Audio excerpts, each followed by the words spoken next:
Detrás de las medallas, los trofeos y las historias de superación que suelen emocionar al público, existe otro lado del deporte femenino que rara vez recibe protagonismo, un lado marcado por polémicas, conflictos, decisiones controversiales, agresiones en la cancha, castigos severos y momentos que impactaron al mundo deportivo. Será exactamente eso lo que veremos aquí hoy.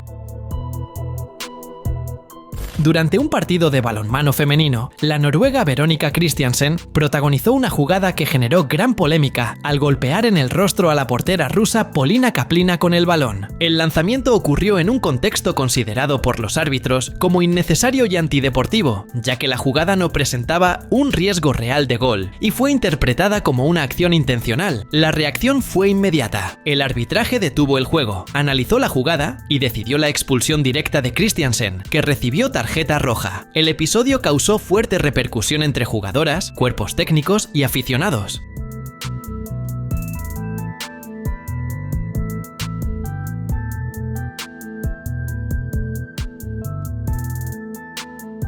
A pesar de la gravedad de la jugada y de la discusión que generó, en ese momento el castigo aplicado fue la expulsión, sin confirmación inmediata de sanciones adicionales.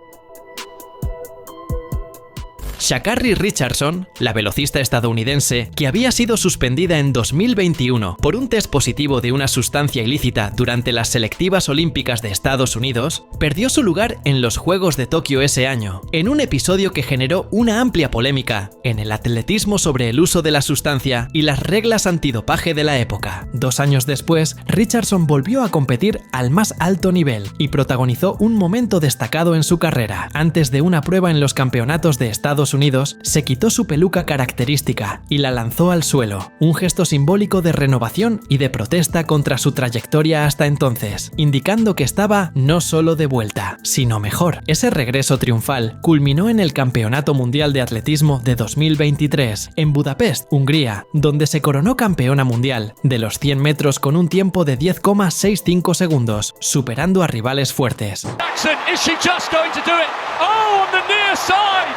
Right at the end, they were getting ready from nowhere in lane 9. La victoria fue vista ampliamente como una remontada histórica en la carrera de Richardson, transformando un momento difícil de suspensión y críticas en una afirmación de fuerza y evolución personal en el deporte.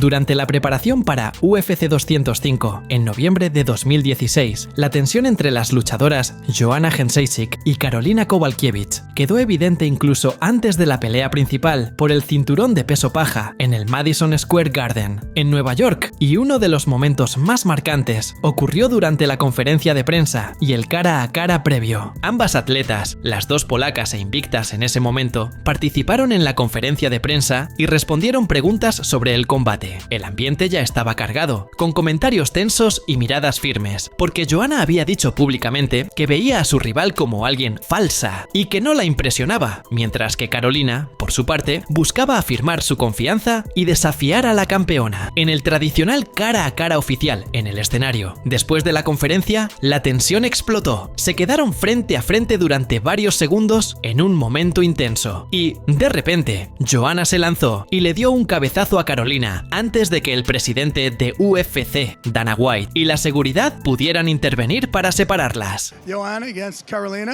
And talking of mind games, this JJ, she's up there with Conor. I'm telling you, she's talking to her right now. She's letting it. That was a headbutt. El episodio se convirtió rápidamente en uno de los momentos más comentados de la semana de UFC 205, mostrando que la rivalidad entre las dos polacas estaba lejos de ser solo profesional. Había un fuerte componente emocional y psicológico, incluso antes de pelear dentro del octágono. Al final, Joanna ganó la pelea por decisión unánime. Un registro mostró el momento polémico de Serena Williams celebrando después de conquistar la medalla de oro en los Juegos Olímpicos de Londres 2012, en el que aparece haciendo un paso similar al Creep Walk, un baile tradicionalmente asociado a la cultura urbana o a las pandillas en Los Ángeles. Después de derrotar a María Sharapova en la final y conquistar el oro, Serena expresó su alegría con un breve baile en la cancha, un movimiento que muchos identificaron como el Creep Walk. Internet rápidamente viralizó ese momento, mundo, con debates sobre la elección del baile por parte de ella en un escenario tan internacional y prestigioso como los Juegos Olímpicos. En ese momento, algunos críticos interpretaron el gesto como polémico por el origen histórico del Crip Walk, vinculado a la pandilla Crips de Los Ángeles, mientras que los aficionados defendieron que solo fue una celebración espontánea, de alegría cultural y personal, tras una conquista monumental. La propia Serena afirmó que solo estaba celebrando y que no planeó el gesto, aunque reconoció que el nombre del baile podría verse como inapropiado.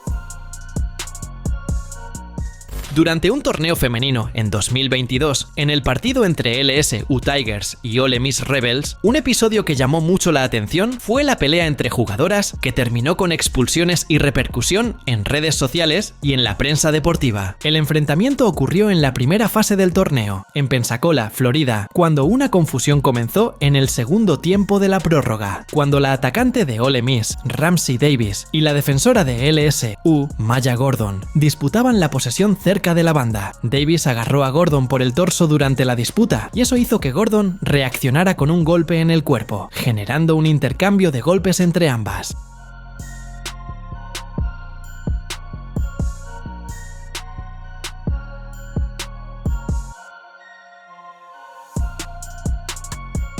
Mientras árbitros, compañeras y entrenadores corrían para separarlas, la situación escaló aún más. La compañera de Gordon, Rami Noel, corrió hasta el lugar y arrastró a Davis por el cabello hasta el suelo, en un segundo enfrentamiento, antes de ser contenida. Tras el tumulto, los árbitros mostraron tarjetas rojas y expulsaron a 3 jugadoras, Ramsey Davis, Maya Gordon y Rami Noel. Las 3 también recibieron suspensión de un partido por sus acciones en el campo.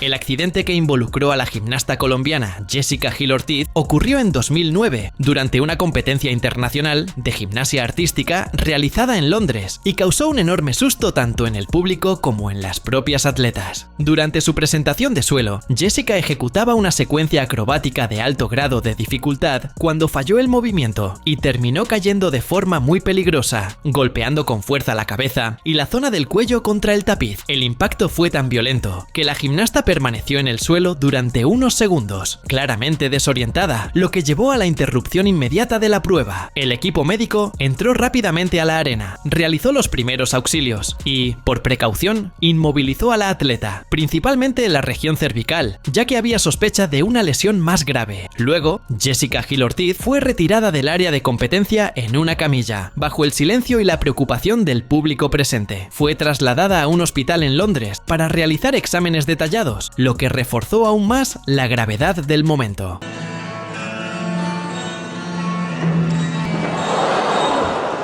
Ela caiu e bateu de cabeça, hein?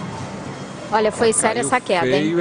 A pesar del impacto impresionante y del miedo inicial de una posible lesión seria en la columna o en el cerebro, los exámenes médicos posteriores indicaron que no sufrió daños permanentes, quedando el episodio marcado más por el susto que por consecuencias graves.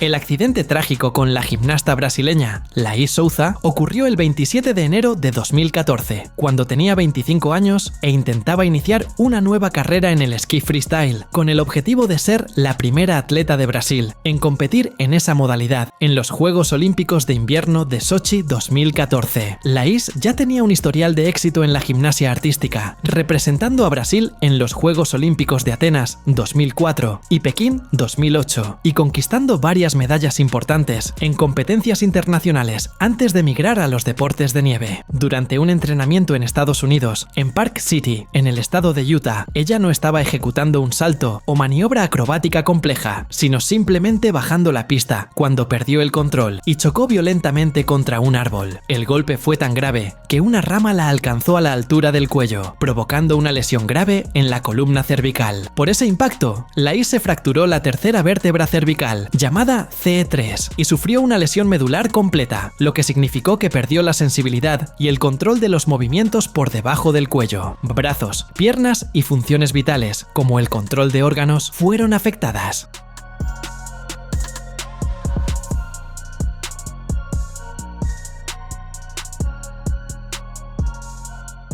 fue auxiliada por miembros del equipo y trasladada en helicóptero a un hospital en Salt Lake City, donde pasó por cirugías de emergencia y se mantuvo en estado crítico. Después fue transferida a un centro especializado en Miami para un largo tratamiento y rehabilitación. En los primeros momentos tras el accidente, los médicos llegaron a decir que existía el riesgo de que no pudiera respirar sin ayuda y que las probabilidades de recuperación total eran bajas. El accidente terminó con su sueño de disputar los Juegos de Invierno de Sochi y cambió radicalmente su vida. Lais quedó tetrapléjica, necesitando cuidados diarios y adaptación para las actividades más básicas. A pesar de la gravedad de su condición, a lo largo de los años se ha dedicado a la rehabilitación y también a actividades como conferencias y artes plásticas, convirtiéndose en un ejemplo de superación.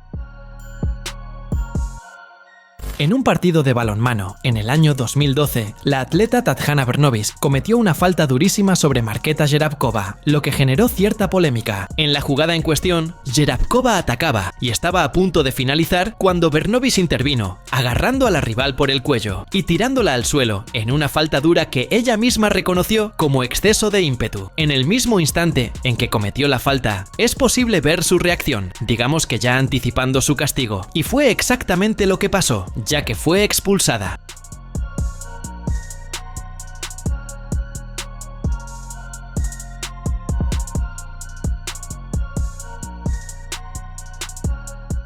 Jerabkova quedó tendida en el suelo, con dolor en la zona del cuello donde había sido agarrada. El árbitro no lo pensó dos veces y la expulsó de inmediato, y ella, como podemos ver, ni siquiera cuestionó la decisión, porque no había nada que hacer.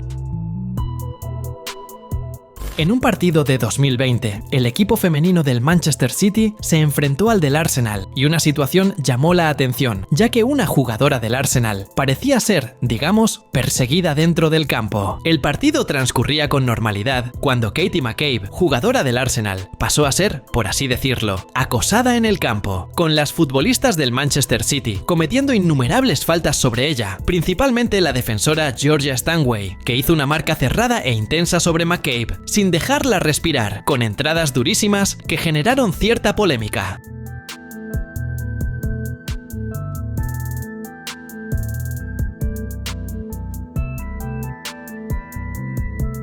Después de terminar el partido, las jugadas de faltas sobre la jugadora del Arsenal comenzaron a viralizarse en redes, mostrando claramente que era un objetivo a detener dentro del campo.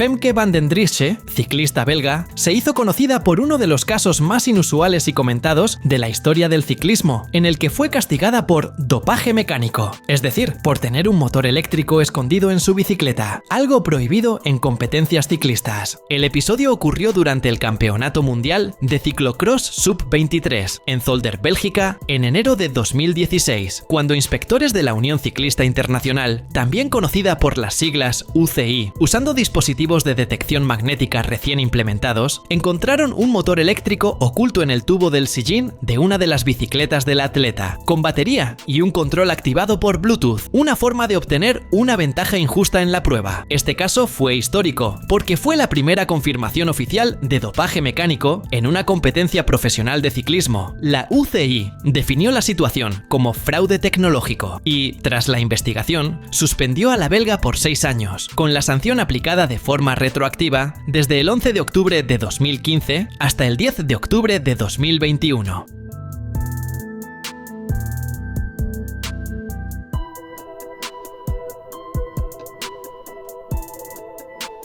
Además de la suspensión, todos sus resultados desde octubre de 2015 fueron anulados y tuvo que devolver medallas, títulos y premios obtenidos en ese periodo, además de pagar una multa significativa. Ella negó haber usado la bicicleta intencionalmente para hacer trampa, incluso afirmó que el equipo pertenecía a un amigo y que no sabía del motor, pero la sanción impuesta por la UCI marcó un punto de inflexión en la lucha contra la tecnología fraudulenta en el ciclismo.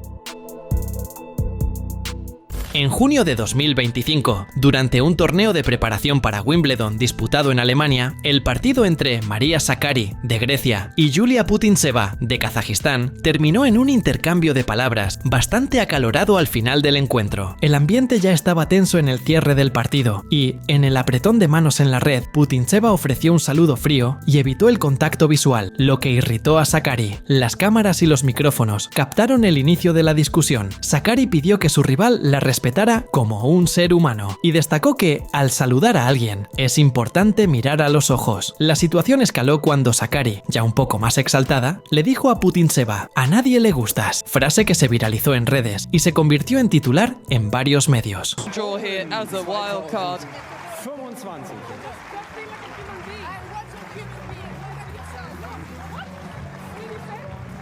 El episodio llamó la atención por el tono poco común de la discusión para una situación de final de partido, mostrando una tensión real entre ambas jugadoras y generando mucha repercusión entre aficionados y medios deportivos. No olvides suscribirte para ver más vídeos como este.